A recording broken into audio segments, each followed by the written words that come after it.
spend a little bit of time today chatting about is why we're now at a moment of time in the emerging digital world where AAA-quality games that have long been associated with the consoles have actually found their opportunity on these emerging platforms. So a good place to start in thinking about that is to actually get a sense of where the AAA market is today. And it's very definitively still in the console space. So, I'm an old guy, I've got some gray hair, got into this business in the early part of 1990s. And, at that moment, I kind of had a dream about where console games were going to go. I had been a passionate gamer. For those of you that remember back that far, that's like the Sega Genesis and the Super Nintendo era. But we were certainly seeing the cusp of better and better technology emerging. And there was this thought that, hey, with this every big leap of technology, games can actually find themselves going away from being a kid's hobby to actually being a part of mainstream media and entertainment. Something that we compare to our favorite television show or album or book. And look, for a long time, it looked like that was inevitably going to happen. That every big leap of the consoles was creating ever richer graphic fidelity, ever more immersive games. I mean, for those of you that were tracking E3 a couple months ago when Sony and Microsoft launched their new platforms, pretty amazing stuff. I mean, the graphic fidelity of the games that they're talking about, we've never seen anything like it, right? I mean, these are incredibly detailed, massive, immersive worlds. Certainly can deliver the kind of emotional resonance that your favorite book or film or album can do. The challenge is that when you think about what constitutes mass market medium, unless you want to call it or measure it in terms of dollars, the consoles have never gotten there in terms of reach. And I don't think they're ever going to get there. And I think the fundamental reason starts with the fact that you've got a huge friction point up front for everybody that wants to play a console game. They got to lay down a whole lot of money to buy a real box that they got to plug into their living room. $500 is no small amount of money. And there's a lot of places on the planet where that kind of upfront investment is going to preclude that market from ever being a console market. At the same time, once you've actually bought that console, before you can actually play a game on it, you got to plunk down another $60. Who knows if you even like the game? So the barriers here are massive, and the ramifications of this business model have been felt in the fact that there's very little innovation happening. If you think about it being a consumer and spending $60 on a piece of media, which is by far the most expensive media you're ever going to buy, it's pretty risky. And so you're likely to want to buy something that you already know, a franchise and a sequel. And the publishers realize that, and they know how expensive these things are to build, and that's further constrained the amount of innovation and choice that's being given to the consumer. Now you add to that they really only have one use case. That's that moment in time when you happen to have a couple hours to spend in your living room in front of your big screen television. And that's not a use case that seems as prevalent in the life of most gamers these days as it did 10 years ago. You add to that, for every new game you buy, it's probably going to take you 2 or 3 hours to figure out how to play it. And, God forbid you don't have a full hour or two to give it. There's no way you're going to play for 15 minutes and get a full experience. On top of that, you've spent your $500 on the hardware, you spent your $60 on the software, you figured out this game, you want to play it with your best friend, only to learn that he bought a PlayStation and you have an Xbox. Uh-oh. Look, for all these reasons, the fundamental business model that's driven the console business is no longer relevant. It's going the way of the dinosaur. Meanwhile, we're watching what's happening in the digital world where almost the inverse has happened. There are brand new networks, Facebook being a great example, and devices, whether it's our phones or our tablets, that are now in billions of people's hands all over the world. And in every respect, they say yes to the player, right? I want it instantly. Boom, I've got it. Hey, I want to play with my friend, even though they're on Android or they might be on Apple. I can do that. The business model that's prevalent is free to play. I can try a bunch of things and find out what it is I'm going to fall in love with before I actually have to invest a lot of my time or money. It's the nature of this opportunity that's going to grow the game business going forward in a fundamental way that is exactly the opposite of the constraints that the console business has. Now, there's some challenges in going after the digital space. When you look at the kind of content that's being offered, it doesn't really remind you of your favorite console game. There isn't the rich graphics. A lot of these games don't even have great core game mechanics that are particularly fun. They're there's kind of a limited facsimile of maybe your favorite console game, but there's not going to that emotional resonance. And by the way, I don't want to paint every single game that's come out for mobile or on the web with that brush, but it's just the vast majority of them that I think have felt less like a piece of entertainment and more like a monetization widget. So why not? Why not bring that fun and entertainment value that has been so beloved in the console space and deliver it over the browser or on mobile devices? It's a really good question. So look, by way of answering that question, let me start by sharing a little bit of market dynamics. There is no way as a developer, if you choose to go after the AAA space, you're not going to find the market being large enough for you. Even the most conservative of analysts out there is seeing the game business grow to $100 billion plus, or nearly $100 billion plus in the next 5 years.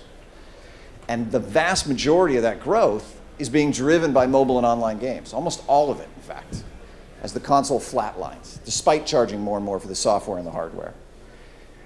And secondly, when you get out to the point where the market is close to $100 billion, you're going to find that more than half of that revenue is being generated by free-to-play games that are available on mobile or online.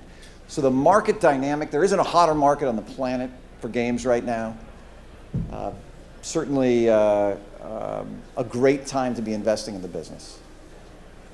Secondly, if you think those numbers seem a little bit aggressive, let's look at a little bit of data from Magid and Associates. They went out and surveyed a bunch of console users in the US and Western Europe. The transition's already going on. The vast majority of those people are already actually playing free-to-play games, or at least have tried them. So the momentum at this point feels inexorable. Further, another way of looking at this, and I know this isn't a perfect piece of data because splitting things by gender doesn't necessarily make the distinction between somebody who's a gamer and someone who's a more casual player. But I think it underscores the fact that if you are attracting gamers, you're attracting the part of the audience that has the majority of the money to spend. So look, when you want to start thinking about making AAA games, you're going to need some help. There have to be some catalysts that allow you to produce the kind of richness and immersiveness that have characterized console games in the web and the mobile. And we're lucky right now to see a bunch of technologies on the front end that really make that happen. So Flash's Stage 3D, which can bring amazing quality into the browser, Unity's 3D engine and toolkit, which not only is a really powerful engine in its own right, but has some ease for being multi-platform and really broadening that reach and taking advantage of this digital world. And even Unreal, a brand or an engine that we'd probably more likely associate with great console and PC games, now is enabling really high quality games on the mobile space. So look, beyond those enabling technologies, you got to look at the devices that we have around us all day long. And I think this is one of the fundamental differences in the use case between the living room and how we live now. All day long, all of us are carrying with us an unbelievable game platform. Whether it's your mobile phone, whether it's a tablet, or whether it's a laptop you use at work, all of them are as powerful, or if not more powerful, than the last generation of consoles and the dedicated PC hardware we were all using a couple of years ago. I mean, this particular point where we're used to carrying our entertainment with us all the time, whether that's in the form of the music we listen to or a book we're reading, that has to carry over to games, and the power is there in the underlying hardware to make that happen. So look, the bet we're making at Rumble is that it's really the combination of the things that made AAA games really successful, in tandem with the opportunity that gets presented by being in the digital world. So it's fundamentally the richness of the entertainment experience from the AAA world with the breadth of reach and accessibility that allows the player to have it all. They can have the games they want, when they want it, where they want it, and that's where a lot of money is going to be made.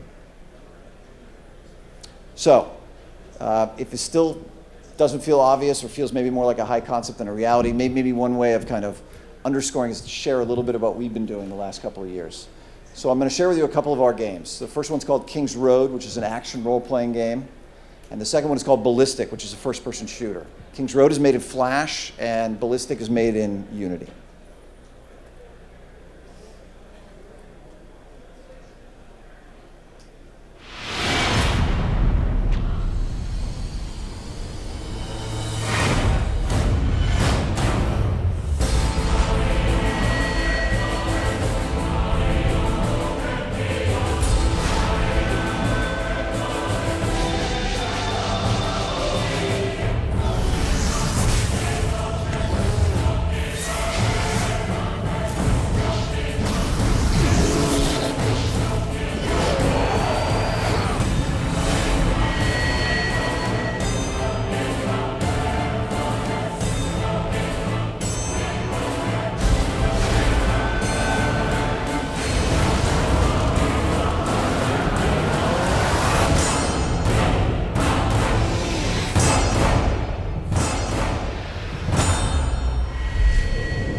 So hopefully that impressed you a little bit. We're still getting started, which I think is the more interesting part of the equation. So look, we've learned a lot in the last couple of years. A lot of scar tissue. A bunch of assumptions that we made when we started the company a couple of years ago, found out weren't particularly real. And I think maybe the biggest lesson we've learned is that this isn't very easy. When you want to take something that has generally required $500 hardware and tens of millions of dollars to build the software and try to build that into something that run in a browser or on Facebook on a mobile device, it's hard. One of the, I think, biggest things that we had to deal with, because we were a team built of people who had had a lot of success in the traditional packaged goods and subscription MMO space, was to get our mindset around how different what we were doing was from what we had done in the past. So look, the paradigm that we always looked at in the video game business was the motion picture business. These were these really long development cycles, completely in isolation from players, where you're spending tens of millions or hundreds of millions of people in really large teams. You then get the game done, you do this giant event marketing launch, spend a ton of money, and you go home that weekend and you hope you're going to wake up on Monday and find out that you had a bestseller. But whether you did or not, you're going back and starting that cycle all over again. It's a different world today. And really the analogy this time around is that we're running restaurants. Restaurants have to be open 24 hours a day, 7 days a week. And look, the crux of what we deliver as an entertainment company is much like a restaurant in the fact that it's the core gameplay or the food. But of course, it doesn't stop there at a restaurant with the food. There's a whole bunch of factors that go in to being a great service business that have nothing to do with what it took to make a blockbuster motion picture film. It's our goal not to make somebody love it for an hour or two. We want to make these services an intimate part of their lifestyle, just like a restaurant owner wants people to come back and continue to eat at that restaurant for years and years and years.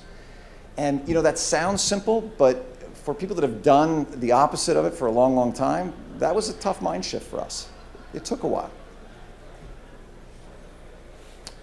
The second piece of this is we didn't know what metrics mattered a lot when we first got started.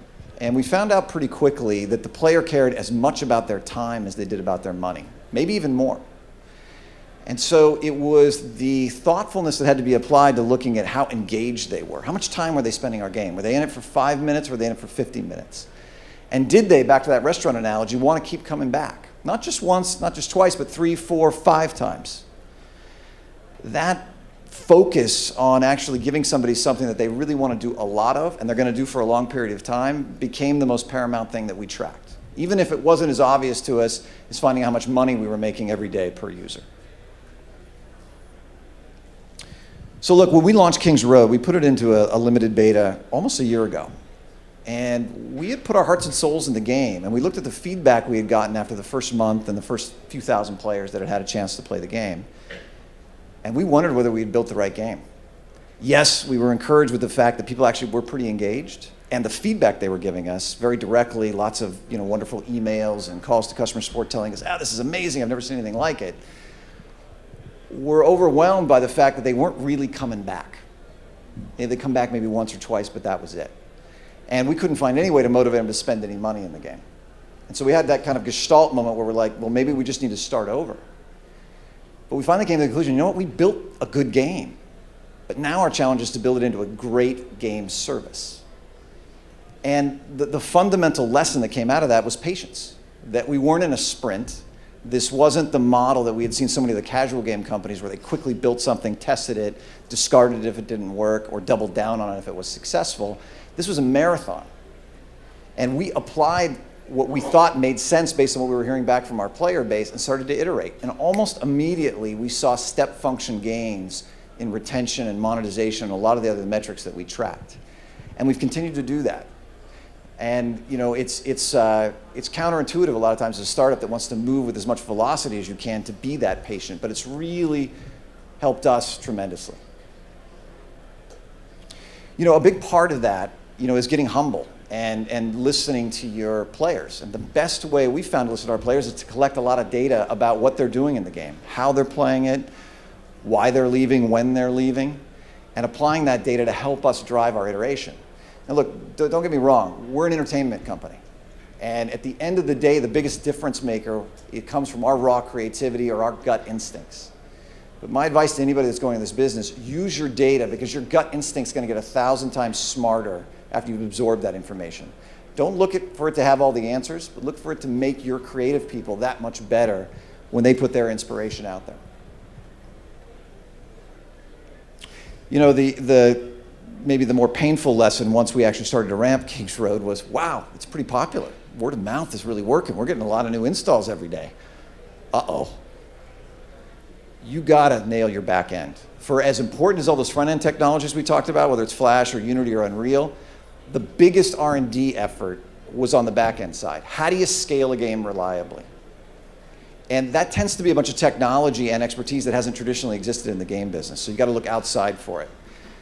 But the emphasis you put on it isn't enough. Because if you're down for a day or 2 or 3 days, those players are never going to come back. Not only the new players that came, but even the people that loved the game. When they tried to get into it for those 3 days and they couldn't get into it, they're gone. Tough to recover. Look, I think lastly, and maybe the most important lesson, was that building great core game mechanics isn't enough. As we talked about with the restaurant analogy, these free-to-play game services are a lifestyle. You want people to continue to play these games for months, hopefully years. And designing systems that reinforce that desire to keep coming back is hard. And for those of us in the West, we haven't grown up playing free-to-play games. We don't really have that wired into our DNA. So my advice to everybody is play as many great free-to-play games as you can. You know, inculcate it in your culture. We give every one of our employees an allowance every month to spend money on free-to-play games. We try to gather as often as we can and discuss the ones that seem seminal. And we're always looking for ideas that we think we can leverage out of these metagame designs that we can translate back into the games that we're building.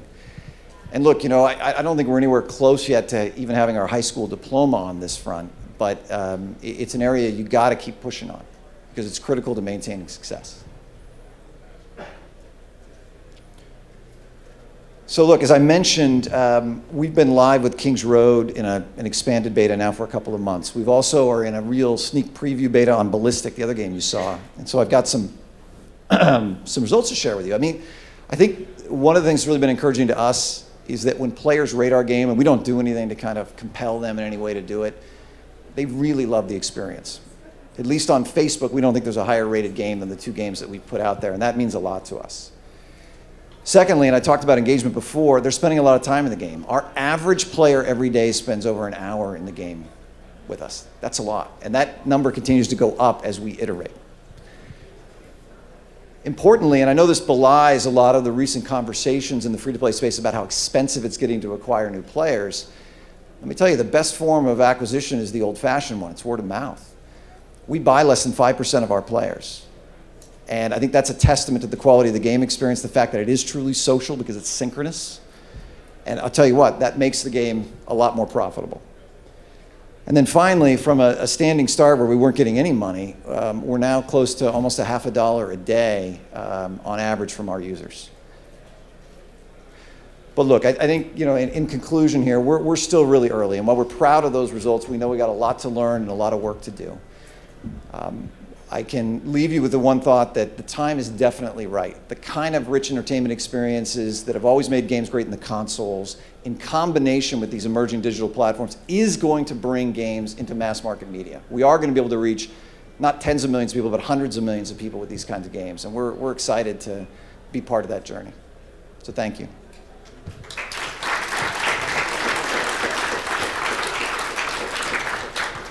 Yeah, happy to answer any questions.